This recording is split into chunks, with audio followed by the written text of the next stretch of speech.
Necromancy, from the old French necromancy, means either 1. Divination involving death or the dead, 2. Sorcery involving death or the dead, but particularly involving raising or reanimating it, or 3.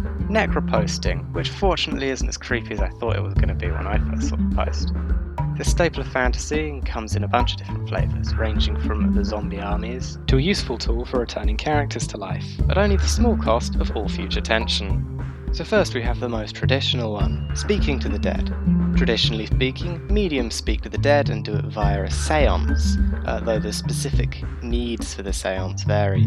This is the least fancy kind of necromancy, least fancy to the extent some people believe in it, but regardless, what if it was distinct enough to be provable beyond question? Well, courts would use it, pinning people for murder would be easier, murderers attack from behind, you get the idea. It's all very dull. Next. Number 2. Animating the Dead. And no, not talking about resurrection, or even strictly speaking magic.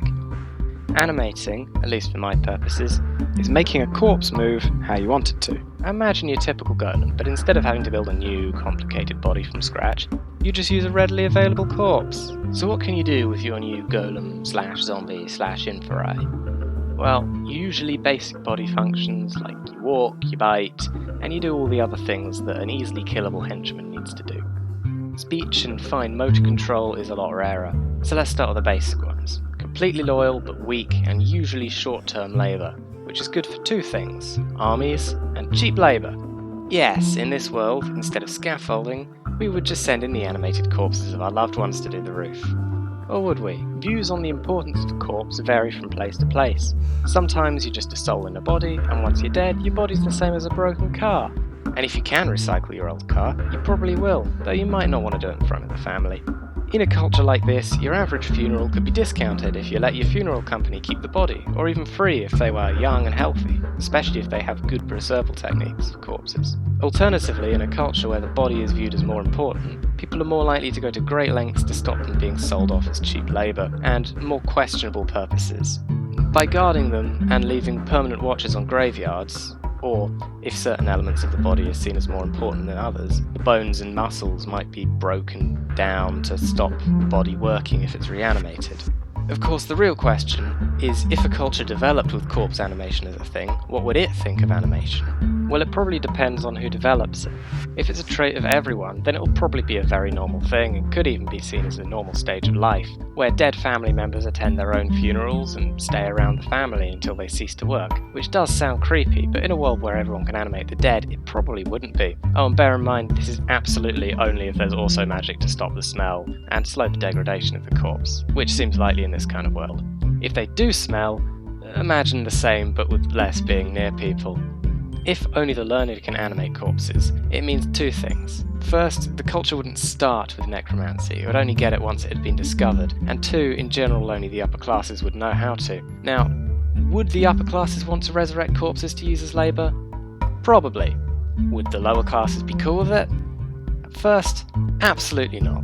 Even if they don't view corpses as having any worth, the first time some feudal lord marched into a farm and demanded the dead, they would be suspicious as hell. But over time, this kind of thing would change and be normalised. After death, your body's sent to go and do great things in foreign lands, and maybe you don't have to pay taxes that year.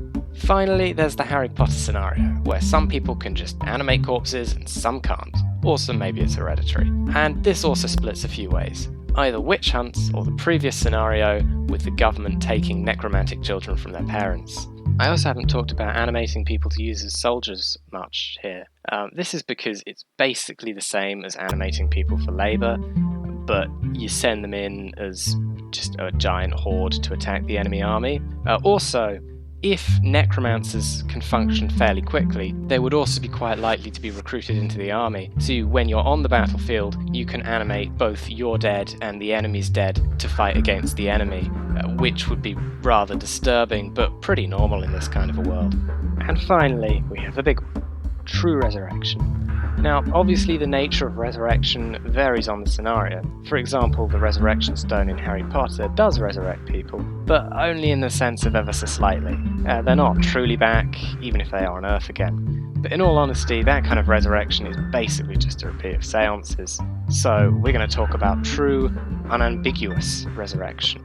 Where other forms of resurrection can be imagined to be done at no or minimal cost, fictional resurrection almost always costs us something. If it doesn't, we're basically just talking about societies with immortals, which I might cover in another video. So, what is the cost of resurrection and who can do it? I could talk about different combinations forever, so I'm going to stick to the basics here. In general, resurrection is something done via pact, maybe with a god or maybe just a mysterious witch atop a mountain, but usually someone outside of normal society, and this makes sense. After all, things become far more complicated with immortal kings relying on an unreplaceable court wizard, in interesting ways I'll get to in a minute. So, mysterious force of nature resurrectors, and what do they demand? The most thematically appropriate is a life for a life, and usually a specific life too, but there's also demands for specific favours, like becoming their servant after death, fetch them a guffin, or give them your firstborn child. You get the idea. These offers are usually very case-specific, which unfortunately means there isn't that much effect on a culture. Even after hundreds of years, you might expect only a few resurrections. So, the alternative. There's some old mysterious bush witch who decides they've completed their duty of protecting children from the selfish assholes who'll sell off their firstborns and moves into a city. Let's say, worldwide, there are a few dozen people capable of resurrecting others at no cost to themselves. Obviously, most of them would find themselves at the ear of one king or another very quickly. How happy they are with this situation varies, but that aside, we have the next big question. Do they have Jesus or Darth Plagueis style resurrection? Or in other words, can they resurrect themselves? If not, you can imagine constant hunts for new resurrectors as people try and keep themselves alive. Say a king secures someone to resurrect them, then what? The heirs might try and kidnap the resurrector, or even kill them to assure that they get the throne. Likewise, anyone who wants the king out of the way targets them, but also everyone's going to want to kidnap them. I should mention, I'm treating having one of these people around as if it makes you immortal. But you would also need to bear in mind the fact they need to resurrect you after your death. Maybe it's a job of the Praetorian Guard, or whatever your equivalent is, to make sure this happens. So if they don't want the king around anymore, they can just not have them resurrected. Also, if there's more than one resurrector in the world, you can imagine two of them resurrecting each other. And if they work together like this, they're basically immortal. Which functionally leads to the next scenario, which is, what if these people can resurrect themselves? Well, the exact specifications vary on the necromancers themselves. You can imagine these people gaining more and more influence as they ultimately get to choose who lives and dies, and are immortal themselves. This is exaggerated in worlds where there are fewer necromancers. In those ones, they might just end up ruling the world, but has less effect if they're more common and replaceable. Although it does lead to the dreaded immortal armies who would have to impale every single member of to actually defeat. Unless, of course, they can keep fighting after they've been impaled. If they're rare enough, though, the world will just tend towards immortals ruling everything, or being a captured slave group with absolutely no autonomy, and this could vary from civilization to civilization. And finally, what if the art of resurrection could be learned? First, what if it's a life for a life? You can learn to resurrect someone if you give a sacrifice. Now, this concept isn't actually alien to our society. After all, there are plenty of circumstances where we could kill one person, harvest their organs, and use them to save another. Country politics vary on this, but in general the attitude is that unless a person's in a vegetative state, don't kill them even if it could save another life. With one major exception. In China, at least according to their Deputy Minister of Health, approximately 95% of all organs used for transplantation were from executed prisoners. Now, I'm not going to talk about the real-life politics of this situation, but I think it sets up a good background. For the purposes of this video, the ethics of this matter are entirely irrelevant, so if this kind of resurrection existed, would it be used? Well, the answer is obviously yes, regardless of circumstances. After all, illegal organ markets exist regardless of laws. As for governments allowing it, I've mostly been talking with reference to your standard medieval fantasy world, and whilst there might be the occasional exception, kings and the noble classes would have absolutely no problem killing peasants to extend their own lives. I mean, bear in mind they start wars for their own honour. Maybe they would just take people who have been condemned to death already, or maybe they would compete for the better sacrifices, like valuing traits like virginity and the various other traits medieval societies seem to care about. If you had a more ethical ruling class, maybe based off of a modern style nation, It could be standard to execute criminals to save the lives of especially young casualties, or ones which were entirely the fault of someone else. And of course here we have the standard, if you kill someone, you're sacrificed to resurrect them, which is boring on its own, but does lead to more interesting questions like, if I'm driving drunk and crash into your car, killing you, am I sacrificed to bring you back? Or what if a chef serves a meal that causes a deadly allergic reaction to a diner when the chef should have known about their allergies? Or an employee who dies due to the gross negligence of their boss? Are they sacrificed? Different cultures will have different answers to the questions. Maybe it's always wrong, maybe some of them are acceptable, maybe all of them. It maybe even depends on the will of the victim's family, or some kind of opt-out system for if you feel you can never have someone else die to return you to life. And now, learnable resurrecting necromancy at minimal or no cost. The main deciding factor here is probably going to be the ease of learning. If it's reasonably easy, everyone learns it and we have an immortal society. I might talk about this in a different video, but if, on the other hand, it's tough, then we have a new class of people who learn how to do it. It could even be something like a priesthood. Becoming a priest requires a lot of dedication. Admittedly, it varies on the time and place, but in general there's a decent amount. And there are reasonable numbers of them around, with nobles often going into the priesthood if they lose all their money. Necromancy would work along the same lines.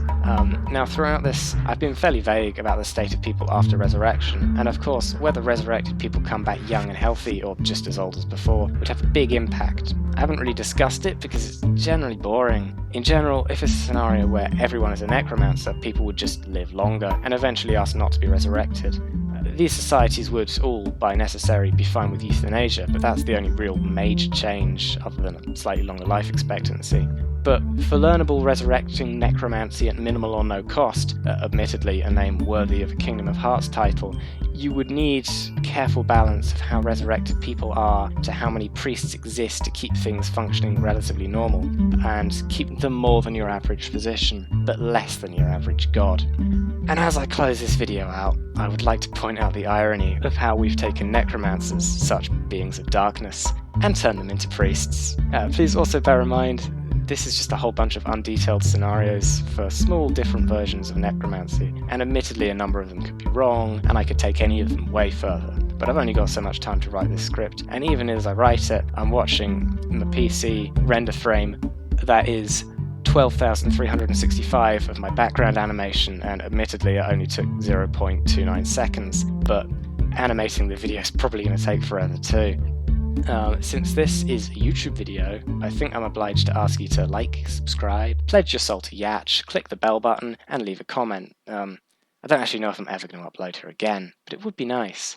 Anyway, this is whatever I decide to name my YouTube channel. Good night.